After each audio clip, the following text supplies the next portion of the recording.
Graça e paz do Senhor Jesus a todos nossos queridos irmãos em Cristo. Meus amados, como anteriormente nós havíamos falado, o nosso livro chegou, sobre o pentecostalismo, uma abordagem histórica, interpretativa e teológica. E nós abordamos sobre os 5 pontos do pentecostalismo bíblico. Pela graça de Deus, o Senhor nos concede mais um livro, e agora dentro da temática do pentecostalismo. Nós temos debruçado em outras áreas, como a questão da liderança, da igreja e outros temas importantes para a edificação do povo de Deus. Muito bem, então nós temos aqui em mãos, já pela editora Ruja, do nosso amigo pastor Tiago, do Rio de Janeiro, esse livro que é composto por 14 capítulos. Agora entenda que o meu objetivo ao escrever este livro é alcançar o povo de Deus, que às vezes não tem acesso a uma literatura robusta sobre o movimento pentecostal, sobre a sua hermenêutica, sobre a abordagem histórica e etc. Então, como me é peculiar nos meus livros anteriores, eu não deixo de estar sem abordagem homilética, naquela minha abordagem pastoral, como pregador da palavra. Então, cada capítulo aqui pode ser uma palestra, pode ser um ensinamento, e esse é meu objetivo. Meu objetivo não é trazer aqui um tratado erudito. Nós temos muito, principalmente em inglês e também em espanhol, e graças a Deus que também em português obras importantes estão sendo traduzidas. E eu louvo a Deus pelo esforço destes irmãos que estão assim empenhados a trazer uma literatura robusta sobre o pentecostalismo, a sua teologia, a sua história, exatamente porque muitas pessoas entendem mal e criticam cegamente o movimento pentecostal. Então nós temos aqui, nesse livro eu vou abordar em 14 capítulos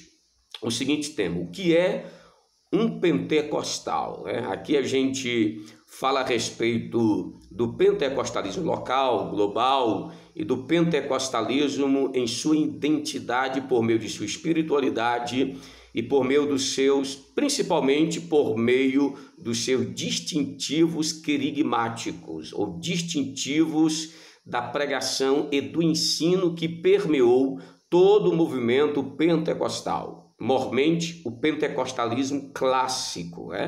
Então a gente dá uma definição aqui para saber o que é o pentecostal, o que é uma pessoa pentecostal, o que é ser pentecostal. Mesmo vivendo em eras de indefinições, de ambiguidades, eu acho importante nós definirmos o que queremos dizer com pentecostalismo e pentecostalismos. O movimento é tão gigantesco que já não se fala mais de pentecostalismo no singular, mas no plural. E isso é interessante, a gente dá uma abordagem aqui. Todos os meus capítulos aqui são artigos que, uma boa parte, artigos que a gente postou no Face, em nosso blog. É claro que a gente ampliou um pouco, mas é uma introdução para que os nossos irmãos tenham em mãos, um esclarecimento sobre a questão do pentecostalismo. Então eu falo sobre, tem um capítulo aqui que é o capítulo 2, eu falo sobre o pentecostalismo e os críticos. Então eu faço uma abordagem sobre a questão de algumas ideias que os críticos têm com relação ao pentecostalismo. Por exemplo, uma das coisas que eu falo aos críticos é que eles não devem abordar o pentecostalismo baseado em caricaturas, em espantalhos. Isso em qualquer ramo da teologia, de movimentos históricos. Nós não podemos abordar qualquer movimento ou teologia com espantalhos, ou levantando espantalhos, ou fazendo caricaturas e esbofeteando-os. Não, precisamos conhecer realmente o que é este movimento ou essa perspectiva teológica. Então é importante nós compreendermos isso. Então eu trago aqui uma palavra aos críticos, esclarecendo algumas dúvidas e etc. Depois aqui eu vou falar nos capítulos 3 e 4 sobre o pentecostalismo histórico. Aí eu faço aquela divisão, nas 3 ondas que Peter Weiner designou, né? A primeira onda é o pentecostalismo, a segunda onda é o movimento carismático e a terceira onda é o movimento neopentecostal. Já se fala até de hiperneopentecostalismo, que refere-se àquelas igrejas independentes que não têm convenções e que, lamentavelmente, tem muitas coisas estranhas que acontecem nessas igrejas. Depois eu falo do pentecostalismo brasileiro, né? São capítulos curtos, mas apenas para conscientizar o leitor. Então, nessa abordagem do pentecostalismo brasileiro aqui, eu sigo um pensamento de Paul Freston, onde ele aborda essa tríplice divisão do pentecostalismo brasileiro. Depois, no capítulo 5, nós falamos de Lucas, o primeiro teólogo pentecostal, né? Eu coloco até entre aspas, e nós falamos da importância da perspectiva lucana na construção da teologia, da hermenêutica e da praxis pentecostal. Depois nós falamos do pentecostalismo hermenêutico. Os capítulos 6 e 7 eu trato do pentecostalismo hermenêutico. No capítulo 7, hermenêutica pentecostal, os perigos e as delícias da interpretação bíblica. Então, nesses 2 capítulos também eu dou uma introdução, uma pincelada, para melhor entender o norte da compreensão do pentecostalismo. Querendo Deus, nós estaremos lançando outro livro que é Exegese Pentecostal, um encontro com Deus no texto, né? Então, eu vou abordar mais essa questão em outro livro. E depois nós temos o pentecostalismo experiencial. Um dos distintivos, né, do movimento pentecostal é a questão da experiência. Não que as doutrinas pentecostais elas sejam baseadas na experiência à parte da Bíblia, mas crendo nas verdades doutrinárias, nós queremos experimentar o poder de Deus, o poder desta doutrina, a graça desta doutrina em nossas vidas. As nossas experiências não elencam as nossas doutrinas, mas as doutrinas, elas são verificáveis por meio das nossas experiências. Por exemplo, você observa que no início do movimento, os primeiros pentecostais, né, no dia 31 de dezembro de 1900 para 1º de janeiro de 1901, eles, ao lerem o livro de Atos, começaram a buscar a Deus para receberem essa experiência que os apóstolos e discípulos receberam.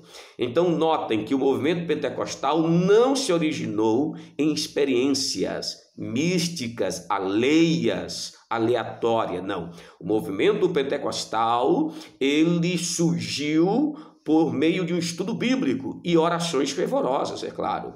Então, eu posso detectar 3 grandes movimentos que surgiram por meio do estudo bíblico e da oração. Primeiro foi o movimento na cidade de Éfeso, quando o apóstolo Paulo estava ali durante 2 anos ensinando a palavra de Deus, e Deus fez um grande mover. O segundo encontra-se no século XVI, quando Lutero estudava as Escrituras e o Senhor, né, o orientou sobre as verdades soteriológicas. E o terceiro grande movimento na história é o movimento pentecostal, onde as verdades dos dons, as verdades sobre a pessoa do Espírito Santo, até então negligenciada nas teologias, muito ausente. É claro que nós compreendemos que cada período da história da igreja houve aquelas ênfases doutrinárias e o construto de certos aspectos doutrinários, não negamos isso, mas aprove a Deus que no final do século XIX e início do século XX, tivéssemos a construção de uma pneumatologia robusta para a glória de Deus. E por conseguinte, irmão, nós falamos aqui sobre o pentecostalismo místico, a cristocentricidade do movimento pentecostal. Uma pessoa que afirma que o pentecostalismo não é cristocêntrico, ela ignora os distintivos históricos e querigmáticos do pentecostalismo. O pentecostalismo, como eu vou falar no capítulo 11 aqui, ele é baseado em 5 pontos cristocêntricos. Jesus salva, Jesus cura, Jesus batiza com o Espírito Santo, Jesus santifica e Jesus voltará outra vez. Os pentecostais elencaram Hebreus 13 e 8 para falar que Jesus Cristo é o mesmo ontem, hoje e eternamente. Nós cremos nisso piedosamente. Eu sempre digo que quando vamos a um culto pentecostal, o centro do culto é o encontro com Deus. Todos os elementos, a pregação é central, as orações, louvores é central, mas o centro, o eixo de tudo isso é que por meio da pregação, por meio da oração, nós buscamos o encontro com Deus vivo. Não ficamos apenas na teoria, nós acreditamos que o Espírito Santo age no meio da igreja para impressar na mente das pessoas a verdade do Evangelho e elas experimentarem a boa, perfeita vontade de Deus, maravilhosa vontade de Deus. Então nós falamos aqui sobre os 5 pontos do pentecostalismo. Depois eu falo aqui o pentecostalismo sociológico, como o pentecostalismo, como movimento, ele quebrou barreiras, né, principalmente na época que a segregação racial era terrível na América. O pentecostalismo, posso dizer, uniu negros e brancos. O pentecostalismo quebrou as barreiras misóginas também, onde as mulheres eram desprezadas, porque eu creio no ministério feminino, conforme as escrituras ensinam. A questão do pastorado feminino é outro ponto que oportunamente nós podemos tratar, mas é peremptório que tanto homens quanto mulheres que foram cheios do Espírito Santo, que falaram em línguas, que profetizaram, que Deus prometeu derramar sobre os servos e as servas, seja algo extraordinário do movimento pentecostal e que seja uma ênfase para nós. E por conseguinte, eu falo aqui sobre o pentecostalismo e a reforma, sobre essas duas grandes tradições, esses dois grandes movimentos. Tem gente que quer separar, né, essas duas tradições. Eu entendo a importância de unir essas duas tradições para robustecer o nosso cristianismo e a nossa igreja. Eu não sou aquele teólogo de viseira, aquele sistemazinho fechado, porque eu sou reformado, eu não posso crer em nada que os anglicanos, que os luteranos, que os anabatistas e que os wesleyanos, que os arminianos creem. Não, nós precisamos, irmãos, aproveitar ambas essas tradições, né?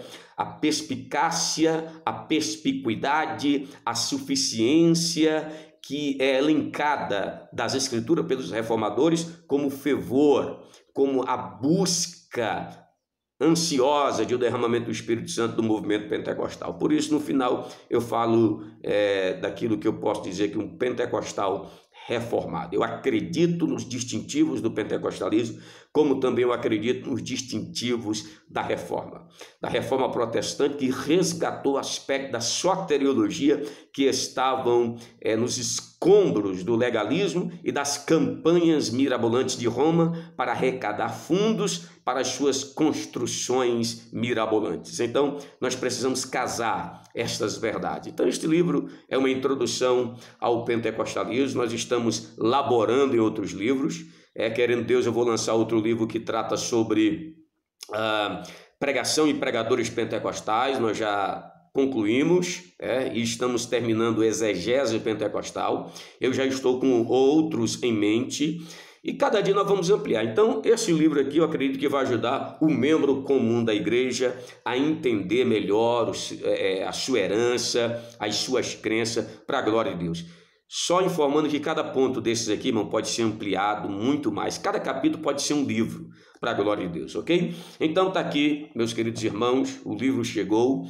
Então, como é que eu pretendo, como eu falei para vocês, fazer um sorteio? E como é que eu vou fazer esse sorteio? Você vai pegar esse vídeo e vai compartilhar aí no Face, e eu vou pegar o nome de todas as pessoas, vou tirar um dia ou dois, né, dependendo do compartilhamento, de cada pessoa, vou escrever no papel e vou, querendo Deus, sortear 2 livros desse. Nós precisamos, meus queridos irmãos, unir essa graça do Espírito com a exposição da palavra de Deus, ok? Então, repetindo, você vai pegar esse vídeo para participar do sorteio, vou sortear uns 2 livros, e querendo Deus. Então, para você participar, você vai ter que compartilhar. Então, eu vou pegar o nome de todas as pessoas que compartilharam esse vídeo e escrever no papel. Vou ter esse trabalho, né? Não vou fazer agora essa semana, porque nós vamos estar ministrando, né, durante a semana. Mas a partir de segunda, me darei ao trabalho de pegar o nome de cada irmão, colocar no papel, depois fazemos o sorteio aqui numa live ao vivo para a glória de Deus, ok? Deus abençoe a todos, em nome de Jesus.